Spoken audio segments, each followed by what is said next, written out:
A couple of weeks ago, I came home from work, and I sat down at the kitchen table, and my 15-year-old ran in to the kitchen excited, and she said, Dad, I'm so excited to go shopping. Would you take me shopping? I have money that I want to spend. And I was like, yeah, sure, that sounds great. Let's go spend your money.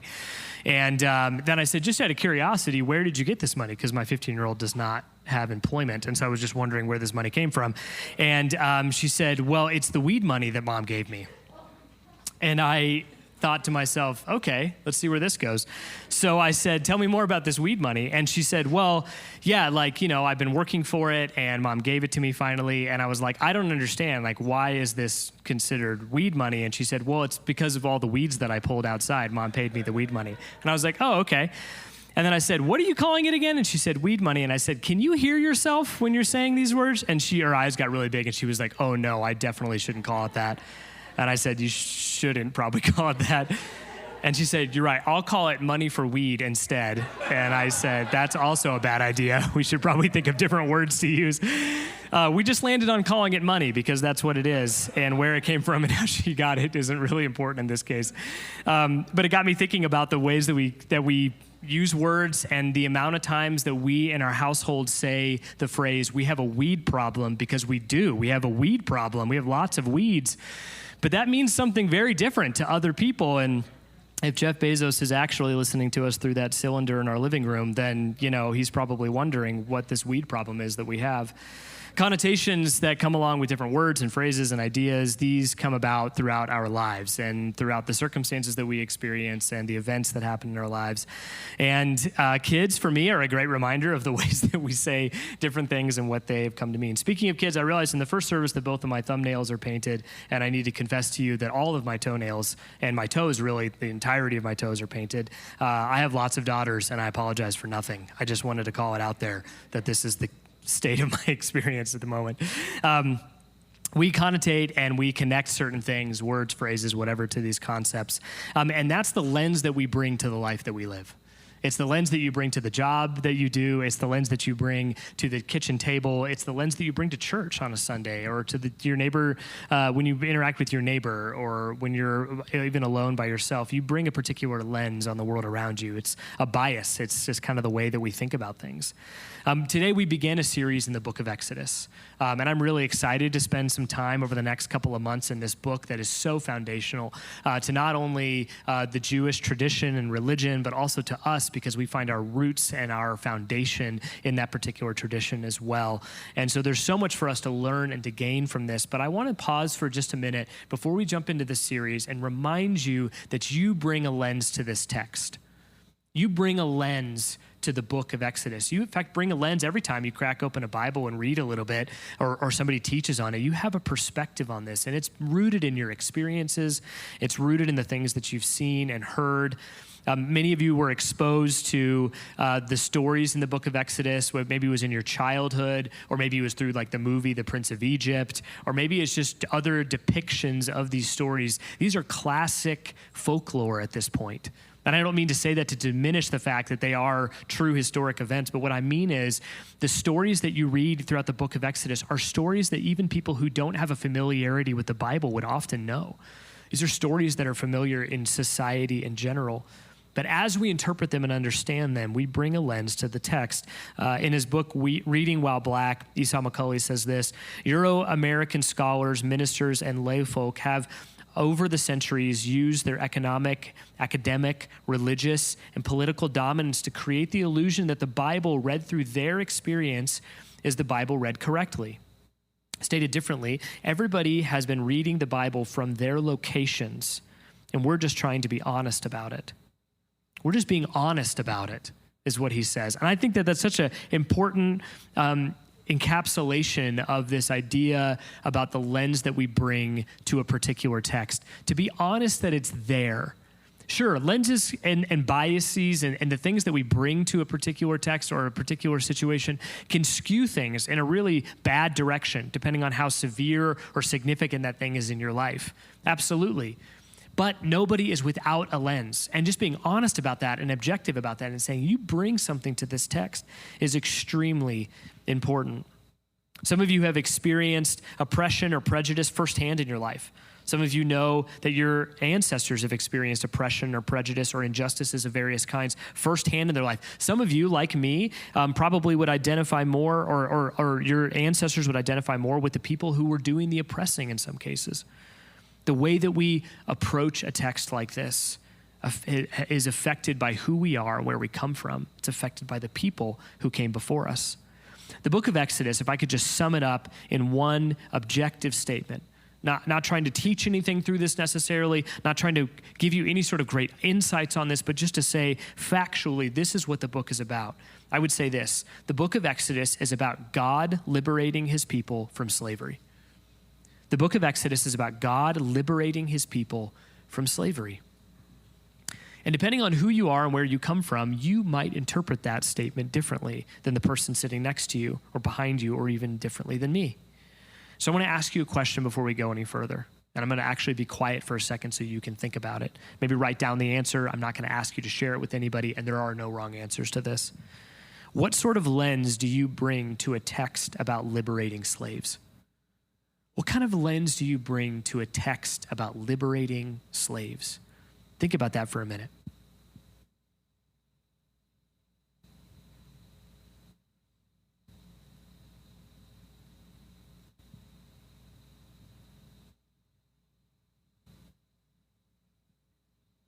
Now, if you hate pop quizzes and you felt a lot of pressure just then, relax. You can answer it later, okay? And you might find that as you discover and explore this idea, that your lens on a particular text like this may change over time, or you may become more aware of what it is over time, perhaps. And so it's something to consider throughout the week. It's definitely not something that you have to know right now. So let's go on and move into the book of Exodus. I'm going to cite two particular scholars a lot throughout this series, and I want to let you know who they are and kind of where they come from and a bit about their credentials. Pete Enns and Esau McCaulley. Enns is a Harvard-educated professor, author, and podcaster. He's the host of a podcast called The Bible for Normal People, which is a podcast that I highly recommend just in general. He's gone through the entire book of Exodus on that podcast, and we've taken all the episodes that pertain to the book of Exodus and put them in a Spotify playlist for you to listen to if you just want to focus on Exodus, okay? So you can go to tsgeng.org/ExodusPod and listen to those particular episodes from Pete Enns about the book of Exodus. The second person that I'll cite quite a bit is Esau McCaulley. He earned his PhD at St. Andrews in Scotland under the supervision of N.T. Wright, who we also quote a lot around here. He's an Anglican priest and an author of the aforementioned Reading While Black. I would recommend that book primarily to you from McCaulley. If you're interested in kind of seeing his perspective on things, he talks about Exodus a lot in that book. It is not a book on Exodus, but he cites Exodus quite a lot. He also talks about Exodus on various podcasts, just generally like searching the internet. You will not have any trouble at all finding podcasts that he's appeared on. So I highly recommend pursuing some of his stuff as well. And in his podcast and in a short book that he wrote on the book of Exodus, he breaks down the entire book into two particular parts, each with three subparts. We're going to put it on the screen. This is Enns' outline. Part 1, Israel in Egypt. The people of God, the people of Israel in Egypt in captivity. This is chapters 1 through 15. That's broken into three parts: the prelude, the plagues, and the departure. We'll be in the prelude today and next week as well. We'll talk about the plagues, obviously, because they're iconic and they're such a fascinating, almost mythological story. They're so powerful and weird and wild. And then we'll talk a little bit about the departure itself. The departure is what the book of Exodus is actually named after. It's about the exodus of the people of God from Egypt into a new place. And so the book of Exodus is really named after these two chapters, but the book itself is about so much more than that.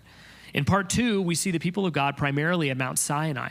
Mount Sinai is a fascinating study in and of itself. It's really where the roots and the foundation of the culture of the people of God comes from. And in many ways, us as Christians, even thousands of years later, have adopted and brought those cultures, those elements into our existence as well. Again, broken up into a few parts: journey and arrival, the laws, and the tabernacle. We as a church have spent some time in that law section because we talk a lot about Sabbath around here, and Sabbath is first shows up here in this law section, okay? So that's a quick breakdown of what the book of Exodus is going to look like, and we're going to do the best we can with the limited time that we have to help you gain some insight on the book and how it pertains to your actual literal life. I think the Bible is relevant for our immediate life. I don't think that we have to put ourselves into the story as the actual characters themselves in order to gain insight. And so I want to be clear at the outset here that we're not going to teach this book as though the American Christian is an oppressed people of Israel in an Egyptian context. That's not the way that we approach this book. But there's tremendous insight to be gained from the way that God interacts with them and the way that they interact with the world around them. Absolutely fascinating. You're going to see plenty. We're going to start in chapter 1. Again, we're in this prelude section. I'm going to read from chapter 1. I'm going to start in verse 7. It goes like this. But the Israelites were exceedingly fruitful. They multiplied greatly. Please keep in mind that this is while they are in captivity. Okay, this is while they're slaves in Egypt. Increased in number and became so numerous that the land was filled with them. Then a new king, to whom Joseph meant nothing, came to power in Egypt. Look, he said to his people, the Israelites have become far too numerous for us. Come, we must deal shrewdly with them, or they will become even more numerous, and if war breaks out, will join our enemies and fight against us and leave the country. So they put slave masters over them to oppress them with forced labor, and they built Pithom and Ramses as storage cities for Pharaoh. But the more they were oppressed, the more they multiplied and spread. So the Egyptians came to dread the Israelites and worked them ruthlessly. They made their lives bitter with harsh labor in brick and mortar and with all kinds of work in the fields. In all the harsh labor, the Egyptians worked them ruthlessly. The king of Egypt said to the Hebrew midwives, whose names were Shiphrah and Puah, when you are helping Hebrew women during childbirth on the delivery stool, if you see that the baby is a boy, kill him. But if it is a girl, let her live. The midwives, however, feared God and did not do what the king of Egypt told them to do. They let the boys live. Then the king of Egypt summoned the midwives and asked them, why have you done this? Why have you let the boys live? And the midwives answered Pharaoh, Hebrew women are not like Egyptian women. They are vigorous and give birth before the midwives arrive. So God was kind to the midwives, and the people increased and became even more numerous. Because the midwives feared God, he gave them families of their own. Then Pharaoh gave this order to all his people. Every Hebrew boy that is Hebrew, every Hebrew boy that is born, you must throw into the Nile. But let every girl live. This is a message from the Lord. Thanks be to God. The two main concepts that I want to pull out of this, there's tremendous information in here and there's so much to talk about, but two main things that are repeated and emphasized. First, they grew in number. They became even more numerous. Second, they feared God. They grew in number and then they feared God. In Enz's podcast and in his book, you'll hear him talk about this, that there are elements of the Exodus story that parallel the creation story in Genesis. That in saving his people, God is essentially recreating them. So they are created and then they are recreated in their salvation from captivity. And so you'll see different phrases and you'll see different concepts that are repeated, not just throughout the book of Exodus, but repeated from the creation story in Genesis. This one in particular, they were fruitful and they multiplied. They grew in number. This was a command given to the people of God in Genesis, and they are carrying it out, not just outside of captivity, but within captivity, which is wild. And the implications are broad, but there's a few things that make me extremely curious about how this is even mathematically, numerically possible. First, in order to grow, they would have to outpace the death rate. There's not any information really about whether or not like the Israelite people experienced earlier death in their life being in captivity in Egypt, but it's safe to say that under the conditions, the oppression, the pain that they put them through, it says even here that they continued to increase their lives bitterly with harsh labor, with brick and mortar. They oppressed them harder and harder and harder. This typically shortens the lifespan of the people who are in captivity. And so do you see probably that the death rate is growing, that the time at which somebody dies is becoming earlier and earlier and earlier. And then consider the potential infant mortality rate at the time. Again, not a lot of information on the infant mortality rate of Israelites at this time in Egypt, specifically in captivity. But if a minority infant born into poverty in the U.S. in 2021 is likely to experience a much higher infant mortality rate than a non-minority or majority culture infant born into wealth, then it's safe to say that the same is true in Egypt at that time, especially for people who were in captivity. The infant mortality rate was probably going up and up and up, and you've got the death rate going up and up and up at the same time. So not only is the birth rate holding, it's somehow outpacing the mortality rate. It's absolutely crazy to consider it this way. And then consider the fact that Pharaoh catches on to this and he goes, well, let's just kill all the baby boys, increasing the infant mortality rate even more. Against all odds, the people of God persevere.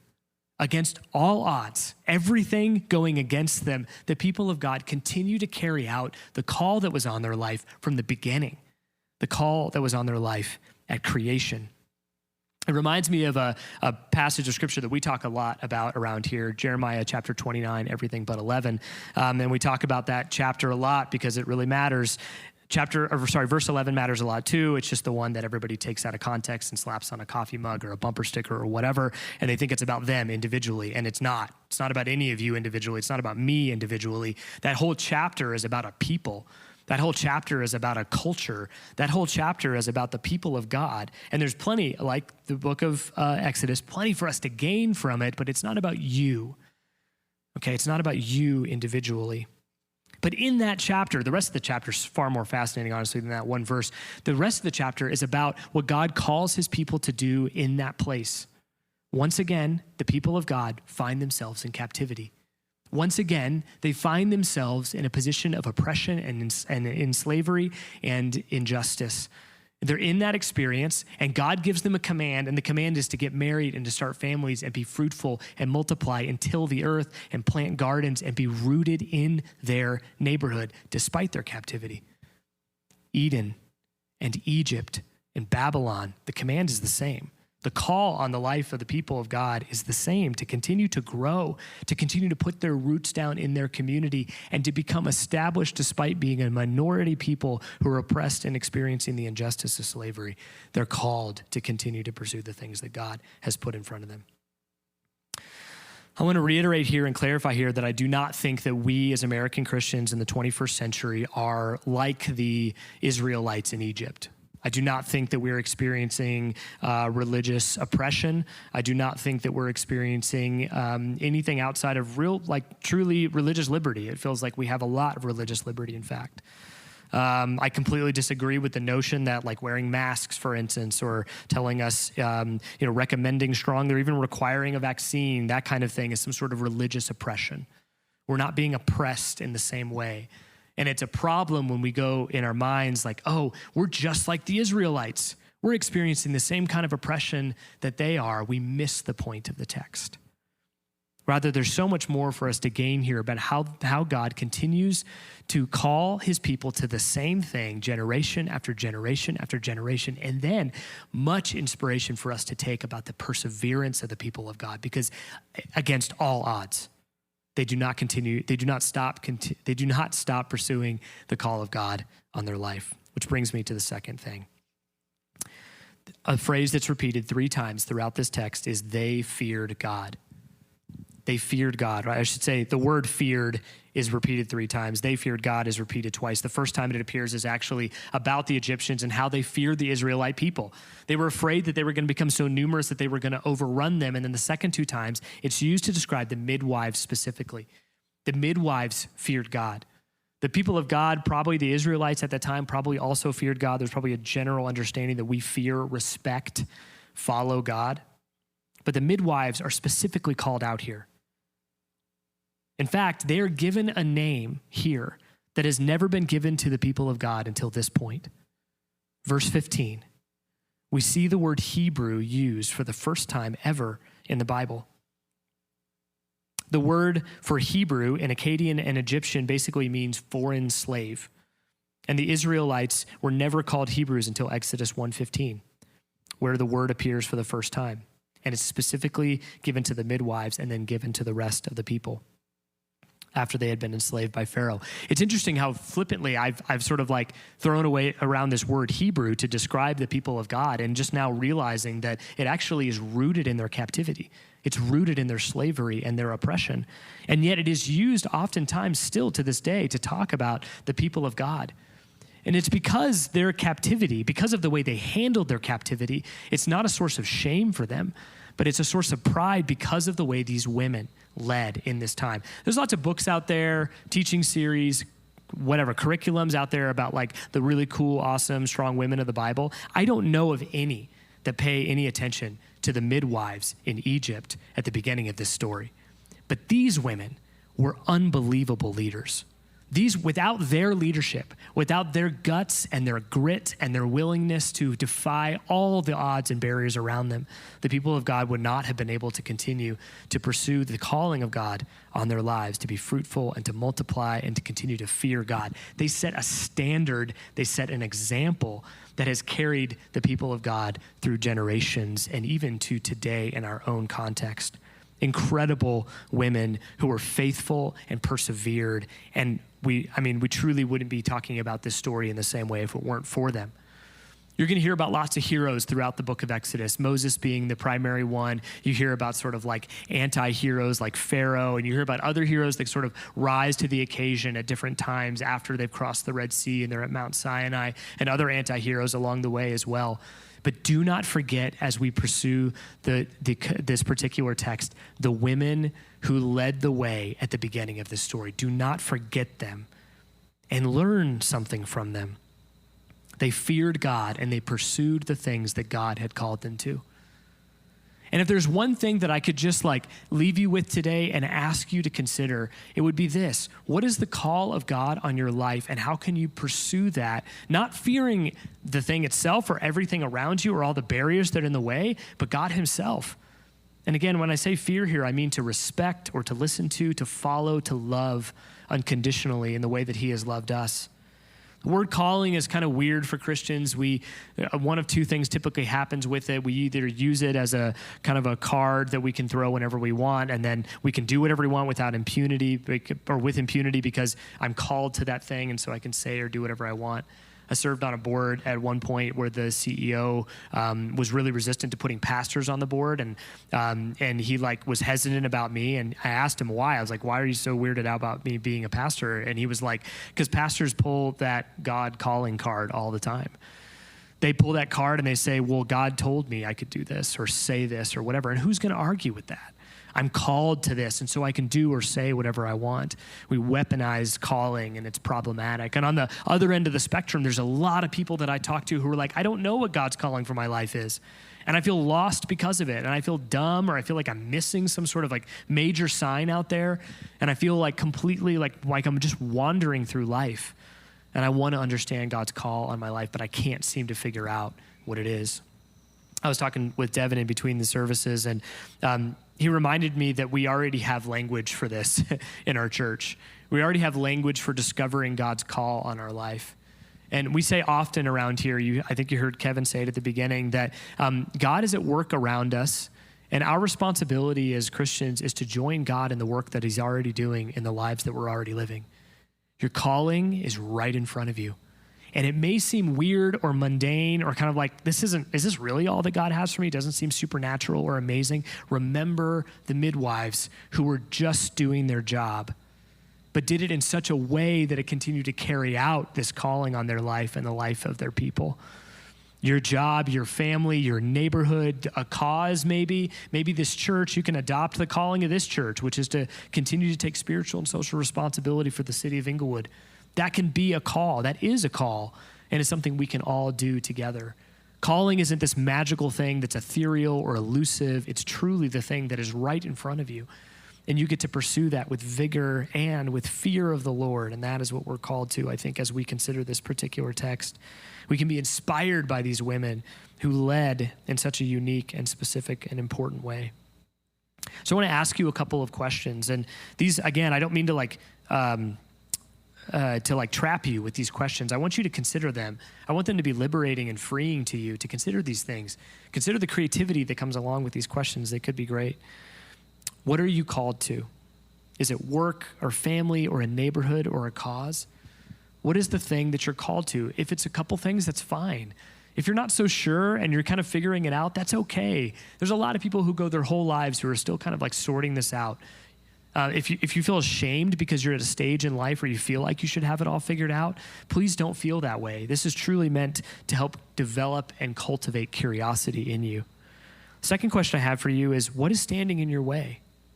What circumstances threaten your call? Who or what do you fear? If you fear the Lord, you're probably going to follow after the ways of God in your calling. If you fear the world around you, you're going to be timid and hesitant in pursuing the things God called you to. My hope for us is that we gain great courage from considering these midwives and the way that they work and they lead in their community. There's so much more to talk about, not only in this text, but obviously in chapter 2, which I'm supposed to talk about today, but there's just no time for that. But you're in luck. Chapter 2 is very readable. It's a great read, and I highly encourage you to read it, especially sometime this week, so that when we get to next week, you've got a little bit of backstory for where the heck Moses comes from, how he even survives this attempted genocide. It's a fascinating story, and I think it'll be gripping for you. Just read chapter 2 when you get a chance. Develop some questions on your own. Develop some ideas, some statements, write them down, share them with a table group. Come talk to me about them. I'd love to know what you think. In the meantime, gain inspiration from these women leaders in this story. There is so much to be gained there as we consider them. Would you pray with me? Heavenly Father, thank you for an opportunity to open your word and to understand a little bit about who your people are and where in the world they came from and all the things that you've done through them and are continuing to do through us. We're so thankful for that, God. I pray that we would continue to approach this text, these stories as a source of encouragement and inspiration. May it inform our theology, what we know about you. May it inform our anthropology, what we know about the world and human beings around us. May it inform our understanding of ourselves as well. We pray these things in your name. Amen.